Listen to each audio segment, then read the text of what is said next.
मित्रों नमस्कार। मैं लीना महेंद्रे और आप देख रहे हैं मेरा चैनल राष्ट्र चेतना। मित्रों, आज का मेरा विषय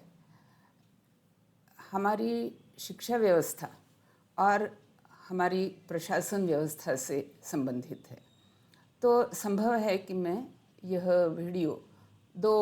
भागों में बनाऊं। पहले बात करते हैं शिक्षा व्यवस्था की।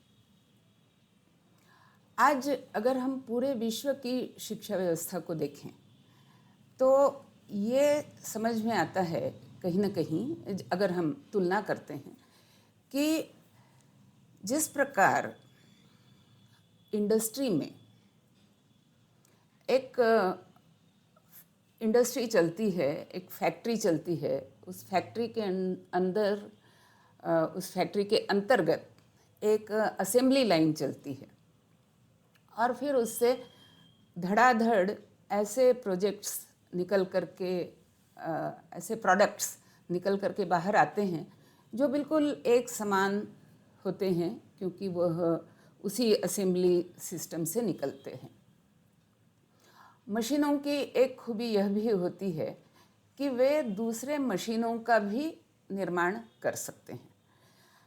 और ये जो दूसरे मशीन होते हैं वे दूसरी अगली तरह के प्रोडक्ट्स बनाते हैं। तो हमें फैक्ट्री उत्पादन या मशीन या मशीनीकरण, इन बातों को सोचते हुए इन दो विभिन्न व्यवस्थाओं का ध्यान रखना पड़ेगा। एक मशीन वे हैं जो दूसरी मशीनों को बनाएंगे और फिर वे जो मशीन होंगे वे किसी अन्य प्रोडक्ट्स को बनाएंगे। हमारी शिक्षा व्यवस्था भी, मतलब यदि हम पूरी वैश्विक शिक्षा व्यवस्था को देखें तो हमारी शिक्षा व्यवस्था भी कुछ असेंबली लाइन और फैक्ट्री प्रोडक्शन की तरह बन चुकी है। तो हमारी शिक्षा व्यवस्था में एक तरफ वह सारी एक प्रणाली बन करके निकलती है या प्रमोट होती है जो दूसरे उसी प्रकार, मतलब जो दूसरे उसी शिक्षा संस्था से संबंधित स्ट्रीम को आगे बढ़ाएंगे। और दूसरी व्यवस्था या दूसरे प्रकार का उत्पादन वह होता है जो एक प्रोफेशनल्स की स्ट्रीम को आगे बढ़ाएंगे, जैसे इंजीनियरिंग हुआ, मेडिकल साइंस हुआ, कॉमर्स हुआ, साइकोलॉजी हुआ, भूगर्भ शास्त्री हुए, खगोल शास्त्री हुए, वगैरह वगैरह। और वे फिर सारे अपने अपने प्रोफेशंस में जुड़ करके अपनी अपनी सर्विसेज समाज को देते हैं। और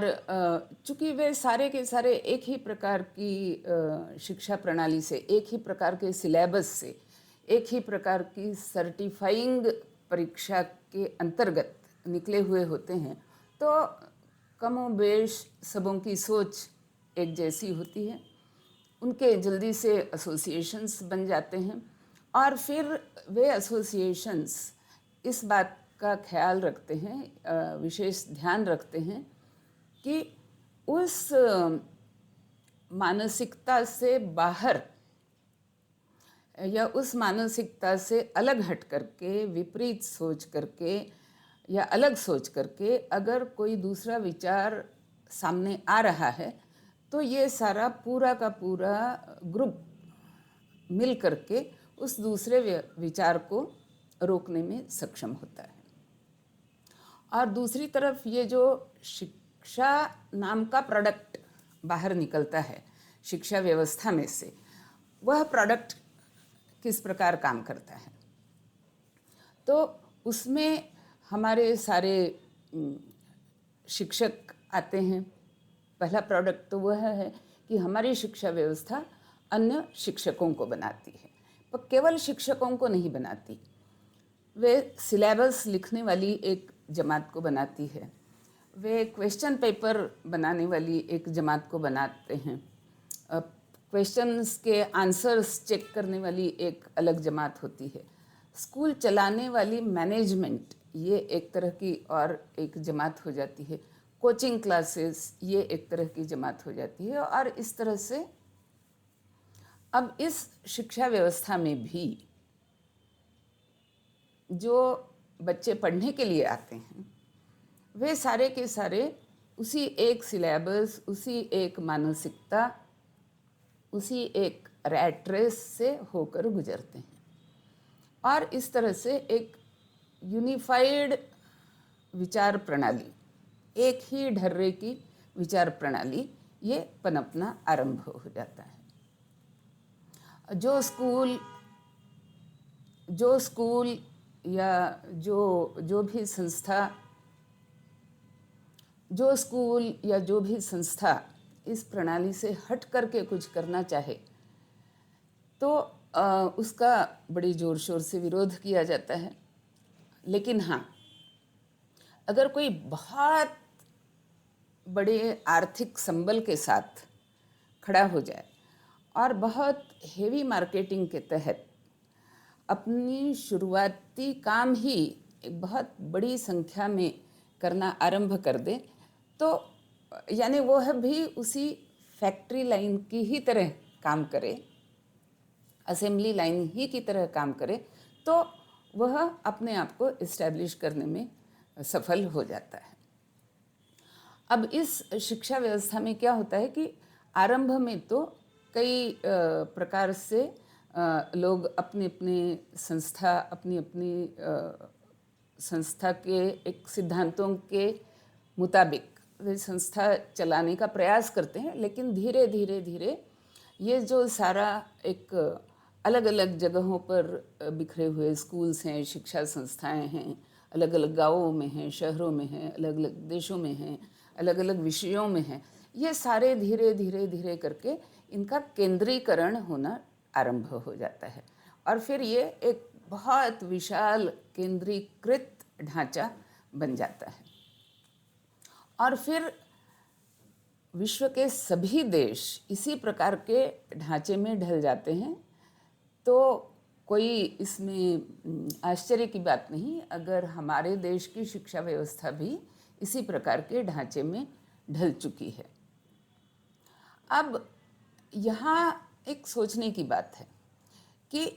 हमारे देश की एक विशेषता जो मैं बार बार याद दिलाना चाहती हूँ, हमारे देश की एक विशेषता यह है कि हमारे पास विश्व की सबसे अधिक जनसंख्या है, जो कि विश्व आबादी के करीब करीब 6वां हिस्सा हमारे पास है। तो हमारे लिए यह संभव है कि हम कुछ अलग विचार कर सकें, संभव है। दूसरी बात जो हमारे पास है वह है कि विश्व भर में किसी भी देश के पास, किसी भी संस्कृति के पास एक बहुत लंबा निरंतरता से चला आ रहा हजारों वर्षों का इतिहास नहीं है, जो कि हमारे पास है। तो यह और यह केवल इतिहास नहीं है, इस पूरे इतिहास के कालावधि में हमारे यहाँ हजारों तरह के विचार पनपे, हजारों तरह की ग्रंथावलियाँ लिखी गईं, हजारों तरह के प्रयोग हुए और जो हम आज भारत में डाइवर्सिटी की बात करते हैं वह बेसिकली इन अलग अलग विचारधाराओं के कारण हमारे देश में इनकी उपलब्धता हुई और हमें इन दोनों बातों से फ़ायदा उठाना अभी तक नहीं आया है। ना हम अभी तक अपनी जनसंख्या का पूरी तरह से फ़ायदा लिए हैं, ना हम अपनी उस परंपरागत ज्ञान प्रणाली का हमने आज तक कोई बहुत बड़ा फ़ायदा लिया है। बल्कि ये हो रहा है कि हमारी उस ज्ञान प्रणाली को चुरा करके विश्व की अन्य शिक्षा देने वाली फैक्ट्रियाँ हमारे उस ज्ञान भंडार को चुरा करके अपनी फैक्ट्री में उसका अपनी तरह का एक प्रोडक्ट निकाल करके हमारे सम्मुख प्रस्तुत करते हैं। और चूँकि हम भी एक उस 200 साल की या कह लो 1000 साल की एक संघर्ष की हमारी संघर्ष का इतिहास रहा, जब हमें इन हजार वर्षों में, 1500 वर्षों में हमें सतत संघर्षरत रहना पड़ा। तो जो समाज अत्यधिक प्रकार से संघर्ष में रत हो जाता है, वह या तो बहुत अच्छी तरह से उससे उभर करके आएगा और उस दौरान वह भी एक अच्छी और सुदृढ़ परंपराओं को स्थापित करने में सक्षम होगा, या फिर वह उस संघर्ष के कारण इतना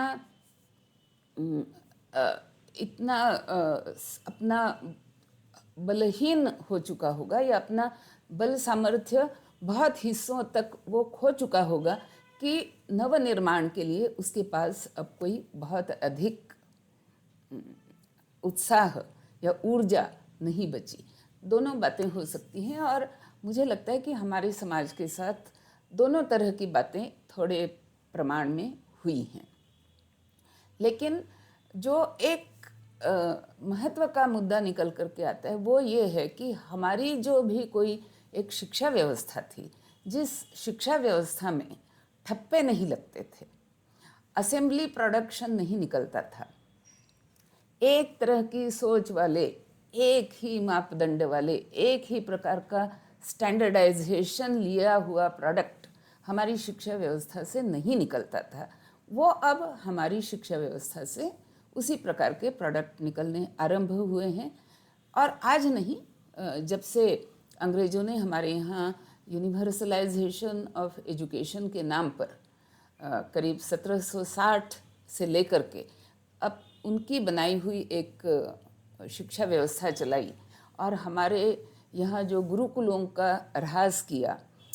और गुरुकुलों की एक विशेषता ये थी कि उस प्रांत के, उस क्षेत्र के जो एक स्वाभाविक गुणधर्म हुआ करते थे, उस क्षेत्र की जो सामाजिक अच्छाइयाँ होती थी या भौगोलिक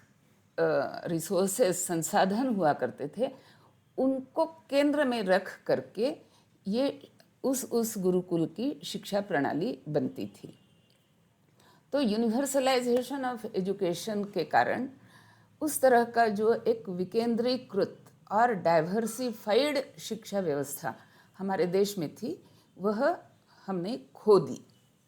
और अब उस परंपरा को दोबारा स्थापन करने में हमें शायद काफ़ी समय, काफ़ी वर्ष लग जाएंगे। और अभी तक तो हमने इस बात को सोचा भी नहीं है, और हमने अभी तक इस बात पे कोई विचार, कोई चर्चा, कोई मंथन, चिंतन कुछ भी अभी तक आरंभ नहीं किया है। मुझे लगता है कि इस प्रकार का यह एक बीज रूप विचार ये मैंने आज रखा है। बिल्कुल कतिपय, मतलब उंगलियों पर गिने जाने वाले इस तरह के कुछ और व्यक्तियों ने शायद इस प्रकार का विचार रखा हो कि हमारे देश में, जो हमारा इतना विस्तृत देश है और इस देश के पास जो इतनी भारी मात्रा में संसाधन उपलब्ध हैं, केवल भौगोलिक संसाधन नहीं, केवल भूगर्भीय संसाधन नहीं, बल्कि ज्ञान के हिसाब से भी, परंपराओं के हिसाब से भी हमारे यहाँ अलग अलग संसाधन उपलब्ध हैं। उनको केंद्र में रख करके हम अपनी प्रणालियाँ अलग बनाएं शिक्षा की, और इस तरह से एक डाइवर्सिफाइड प्रोडक्ट, अलग अलग जगहों से निकला हुआ हमारा शिक्षा व्यवस्था का, शिक्षा फैक्ट्री का प्रोडक्ट अलग अलग प्रकार का निकले, अलग विचारों वाला हो, अलग सोच वाला हो। और उस सारे विचारधारा में एक बात अवश्य केंद्र में होनी चाहिए, जो कि हमारे देश की परंपरा के कारण होगी। वह होगा राष्ट्र धर्म, वह होगी हमारी श्रद्धा और आस्था, वह होगा हमारे इतिहास के लिए हमारे मन में गौरव और अभिमान। ये बातें केंद्र में रख करके और हर जगह की विशेषता के अनुरूप अलग अलग शिक्षा प्रणाली हो, ऐसी हमें चाहिए। यह एक विचार मैं अभी आपके सम्मुख प्रस्तुत कर रही हूँ। आज उस तरह का विचार हमारे सम्मुख नहीं दिखता है, बल्कि जो हमारे विश्वविद्यालय हैं, वे हमारे विश्वविद्यालय भी किसी दूसरे वैश्विक स्तर के विश्वविद्यालय के साथ एक बहनापे के रिश्ते में जुड़ने में ही अपने आप को धन्य समझ रहे हैं। और ये बहनापे का रिश्ता भी कैसा होता है कि हम हुए छोटी बहन और वे हुए बड़ी बहन, जो ना केवल बड़प्पन जताती है बल्कि बड़प्पन के कारण एक हमारी ही बात तुम स्वीकारो, इस तरह का एक ज्ञान भी बताती है, एक इस तरह का एक ज्ञान भी बताती है, इस तरह का एक रौब भी झाड़ती है, इस एक लालच भी देती है कि हम बड़े हैं, हमारे पास अधिक संसाधन हैं, हमारे पास अधिक विचार है, हमारे पास अधिक बुद्धिमानी है, हमारे स्टूडेंट्स अधिक गौरव के पात्र हैं,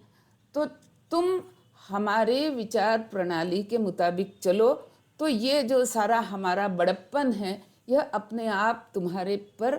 तुम्हारे विद्यार्थियों पर, तुम्हारी पूरी संस्था पर, तुम्हारे विश्वविद्यालय पर आरोपित हो जाएगा और तुम इससे लाभान्वित हो सकोगे। इसलिए हमारी विचारधारा, हमारा सिलेबस, हमारी मेथोडोलॉजी, हमारी सर्टिफाइंग व्यवस्था, इसे तुम अपनाओ। और हमारे देश के प्रायः हर एक विश्वविद्यालय ने इस प्रकार का एक छोटी बहन का रोल स्वीकार करते हुए किसी न किसी वैश्विक अन्य यूनिवर्सिटी के साथ बहनापे का रिश्ता कायम किया है। और अब यह नीचे उतर करके हमारे स्कूलों तक आने लगा है कि अब हमारे स्कूल ऑक्सफोर्ड बोर्ड के साथ, कैम्ब्रिज बोर्ड के साथ संलग्न होने में वे अपनी धन्यता मानते हैं। और इस तरह से अब हमारे स्कूल भी छोटे बहन का रोल लेकर के बड़ी बहन के शरण में जाते हुए अपना व्यवहार चलाने में अपनी धन्यता मानना हमारे स्कूलों ने भी अब आरंभ किया है। तो इस तरह का यह जो एक फैक्ट्री प्रोडक्शन, अब थोड़े ही समय में मैं इस फैक्ट्री के दूसरे उत्पाद पर भी आती हूँ। अगर यह फैक्ट्री डॉक्टर्स का निर्माण करती है तो वे सारे डॉक्टर एक ढर्रे से सोचेंगे, एक ही तरह का सोचेंगे। और अगर आप कभी एक पेशेंट की हैसियत से कभी भी किसी स्पेशल डॉक्टर के पास, स्पेशलाइज्ड डॉक्टर के पास जाएंगे और फिर आप एक दूसरा ओपिनियन लेने के लिए किसी दूसरे उसी स्पेशलाइजेशन के डॉक्टर के पास जाएंगे, तो बहुत बार मतलब 90% ओकेजन पे आपको यह अनुभव होगा कि वो दूसरा डॉक्टर कहेगा कि नहीं, उस पहले डॉक्टर ने जो कहा है मैं उसमें कुछ इंटरफेयर नहीं करना चाहता। यानी वह एसोसिएशन भी इतनी प्रबल है कि एक डॉक्टर ने कोई ठप्पा आपके ऊपर लगा दिया तो दूसरा कोई भी डॉक्टर उस ठप्पे को पोंछने के लिए आगे नहीं आएगा। यही बात इंजीनियरिंग में है, यही बात सारी जो हमारी सर्विस प्रोवाइड करने वाली जो शिक्षा, जो सारे प्रोफेशनल्स हैं उन सब के साथ यही बात है। सारे के सारे एक मापदंड पर, एक सर्टिफिकेशन पर, एक सिलेबस पर और एक एसोसिएशन बना करके चलेंगे। इसी प्रणाली में हमारे जजेस भी आते हैं और हमारी न्याय व्यवस्था भी आती है, और इसी प्रणाली के अंतर्गत हमारी प्रशासन व्यवस्था भी आती है। तो हमारी न्याय व्यवस्था और हमारी प्रशासन व्यवस्था जो इस तरह के ढांचे में बंद होने के कारण जो हमारे देश में संकट उत्पन्न कर रही है, उसकी चर्चा हम अगले भाग में करेंगे। आज नमस्ते, आप सबको वंदे मातरम और रामनवमी की शुभकामनाएं। धन्यवाद।